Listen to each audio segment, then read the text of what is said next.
Aujourd'hui, Chav Gimel, 23 Marcheshvan. On commence un nouveau siman, le siman Lamed, la lettre numéro 30. Cette lettre commence par un Mahamar Chazal, une parole des Chachamim qui dit que Kol Haragil lavo levet hakneset. Toute personne qui a l'habitude de venir au Bet hakneset à la Shul.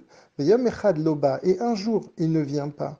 Akadosh Baruch Hu shoel alav. Alors Hachem, il demande après lui, il s'enquiert de savoir où est cette personne. Et Hachem dit, Mi bachem yire Hachem. Qui est parmi vous celui qui craint Akadosh Baruch Hu? En d'autres termes, à partir du moment où on n'est pas à la choule, et donc finalement on n'est pas en train de faire une mitzvah, on est dans une certaine obscurité, et même si cette obscurité, elle est née d'une certaine souffrance, parce qu'on pourrait avoir une excuse pour laquelle on ne viendrait pas à la choule, eh bien Akadosh Baruch Hu nous dit, ça n'est pas une raison valable. Eh bien le Admor Hazaken nous dit, c'est pareil pour toutes les mitzvot. Et ceci en particulier pour la mitzvah de la tzedaka. Comme on l'a dit, la mitzvah de la tzedaka, elle vaut toutes les mitzvot, elle est très très haute, et la mitzvah de la tzedaka, elle est même plus haute que la tfila. Et donc, à partir du moment où une personne donne la tzedaka tous les jours, eh bien, à partir du moment où un jour elle ne donnerait pas la tzedaka, Akadosh Baruch Hu viendra et va dire justement qu'est-ce qui se passe ici.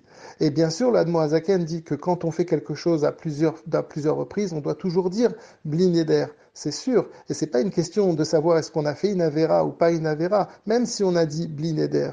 Mais en fait, dès qu'une personne a été touchée par la crainte d'Akadosh Baruch Hu, eh bien, c'est pas bien de diminuer.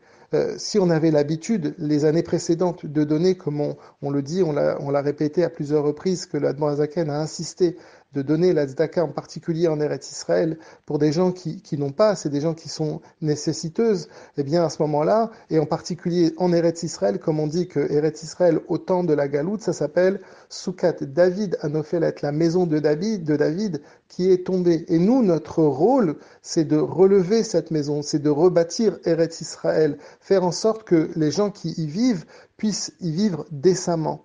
Et donc, justement, l'idée c'est comme ça, c'est que si tu avais donné l'année dernière une certaine somme, eh bien dit le Admor Hazaken, tu ne dois pas diminuer. Et d'ailleurs, l'idée de rebâtir Eretz Israël avec la tzedaka, eh bien ça nous donne une dimension. Pourquoi? Parce que la tzedaka, elle vient pour faire la hardout, l'unité entre les gens qui ont et qui n'ont pas. Et plus encore, l'unité comme on l'avait vu avec Akadosh Baruch Hu, on est en train justement de faire en sorte qu'Akadosh Baruch Hu, il réside dans le monde comme il va le dire plus tard. Et donc, l'idée de donner la tzedaka, on avait dit, il y a un point, c'est Rabou Rov Hamaaseh. C'est le fait de donner, mais pas de donner en une seule fois, comme on l'a dit dans le chapitre, dans le Siman Chaf Aleph, la lettre numéro 21. On a expliqué que si on voulait donner une somme, même si c'est une grande somme, c'est mieux de la partager et de donner pour qu'on s'habitue, pour qu'on donne à plusieurs fois, comme ça notre corps et ça nous, quelque part, c'est en train de nous apprendre et on est en train justement d'avoir ce chinour, cette éducation de donner, donc avec beaucoup d'action. Et pas simplement de donner beaucoup, dit le Admor Hazaken, enfin en plein de fois, mais même il faut que ça soit une grosse somme, dans le sens où à la fin justement, les petites pièces, elles vont s'additionner pour devenir quelque chose de grand. Et comme on dit, Emata Gadol Hashem, quand est-ce que Hashem est grand? Keshehu Beir Elokenu, quand Akadosh Baruch Hu, il est dans le Ir, dans la ville d'Akadosh Baruch Hu. Et c'est quoi Ir Elokenu?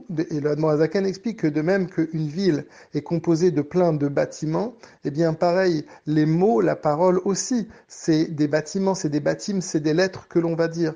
Et l'idée c'est quoi? C'est qu'à partir du moment où on agrandit les paroles et l'action, eh bien à ce moment-là, Enaïr Berechot Bacheshbon, les yeux, quand on a les yeux qui vont regarder, eh bien ils vont donner la bracha par le nombre. Le fait que justement, comme Shlomo Amelech l'a dit, l'idée c'est que si d'en bas, il y a un réveil d'en bas qui fait qu'on donne beaucoup et qu'on ne compte pas et qu'on se surpasse nous-mêmes par rapport à ce qu'on pense qu'on pouvait donner et on va au-delà de ce que on a l'habitude de donner, on donne plus et certainement pas moins, eh bien à Kadosh Baruch Hu, la même chose. Hachem aussi il va y avoir un réveil d'en haut et il va y avoir Yaher Hachem Panav, que Kadosh Baruch Hu, il va nous éclairer de son visage avec du chen, avec chesed, avec ratson, avec de la bonté, de la grâce et la volonté d'Akadosh Baruch Hu, qu'Akadosh Baruch Hu va faire en sorte que Malchutra, Malchut Kol Olamim, que la royauté d'Hachem, elle va être tangible, pas simplement dans les mondes supérieurs, mais même en bas, de manière en bas. Et donc, finalement, en résumé de tout ça, c'est quoi? C'est que si on donne la tzedaka becheshbon gadol avec un grand chiffre,